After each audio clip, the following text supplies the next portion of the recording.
So now we want to talk about what we are seeing here. We'll start with you, Prosper. Tell us what is happening here. We are seeing bare ground, but we are seeing that you have done an operation on this ground. What has happened here? But we are still seeing some of the stocks are still remaining in the field. Is this appropriate? Is this ideal? And if so, why? Okay, thank you, Ms. Wendy. As you can see, we're beginning our land preparation so that we can plant our wheat, so that we can meet the winter season as we came from the summer season.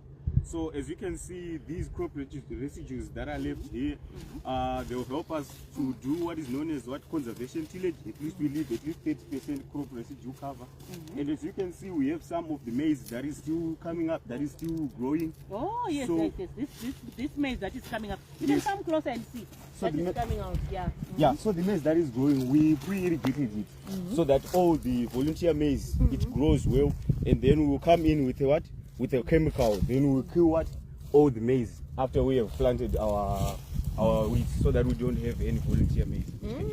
That's a good strategy. So here we are hearing the importance of coming in with pre-irrigation, so that you make sure that whatever weeds are close to the surface are also going to germinate quickly, emerge quickly, and then you can control them before you come in and plant, because you don't want to start with a weed infested field, as this will affect your crop stand. So thank you so much, Prosper, for that. So Missy, please share with us after the land preparation, what else have you done here at this particular field? Okay, thank you. We have come in with our basal fertilizer. We applied 400 kgs of cereal blend. We broadcasted it using a 5-cone spreader. And also, yeah, thank you. I can leave this to Tinashe. Thank you so much. Before Tinashe comes in, maybe you can share with us, you broadcasted the fertilizer. What rates were you targeting? And what guides you to give that rate? I know we have experts who are going to share with us the importance of nutrition, crop nutrition. So they'll come in at a later stage, so stay tuned. But what rate are you applying? Is it, can I just wake up and say I want to apply 2,000 kgs of fertilizer at planting, and I will apply any fertilizer that I have? Maybe in the storeroom there's fertilizer that was left over from potatoes. Is it the one appropriate that I will have to put in my wheat? Okay. As you see, we have a red soils, so we don't want to put too much fertilizer, so we decided to apply 400 kgs. And also when we seed dress our seed, we have other nutrients that we add during seed inoculation. That's why we decided to put that right. Lovely. Thank you so much. And I do understand and know that last year you did some soil analysis as well.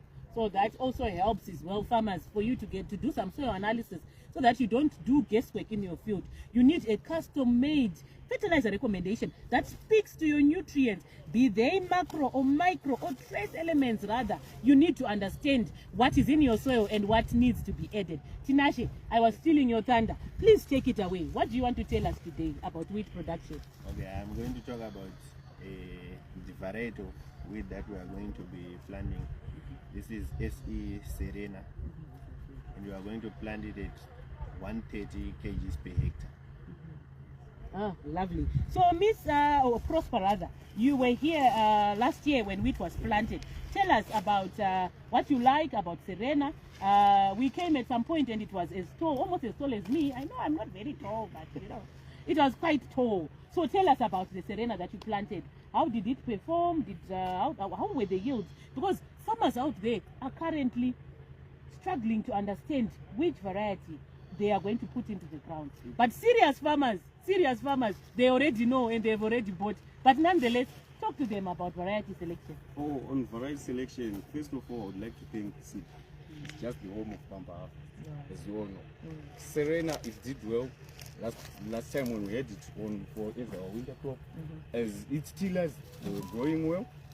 And we also did rolling, and our crop, it was, I'm actually lost of words. I can't even explain it.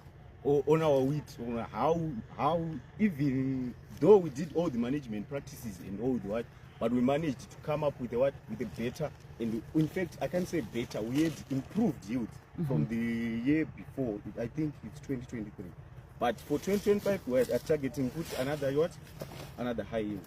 Lovely. High yield has no number. Prosper, you want to keep the number to yourself? No, in fact, I can't even say, I can't even talk about the numbers, because if I talk about the numbers, then I'll be limiting myself. So I should be going by higher. You are expecting more. Yes, I'm expecting Yeah, more. so when we came through when they were harvesting, I remember that your best block was hitting around 8.3 tons per hectare, and then on average, I think you landed somewhere around 7.6, somewhere there. So that's quite commendable. Thank you so much for sharing that. So now we want to understand, some farmers are not planning to do wheat. They are planning to maybe leave their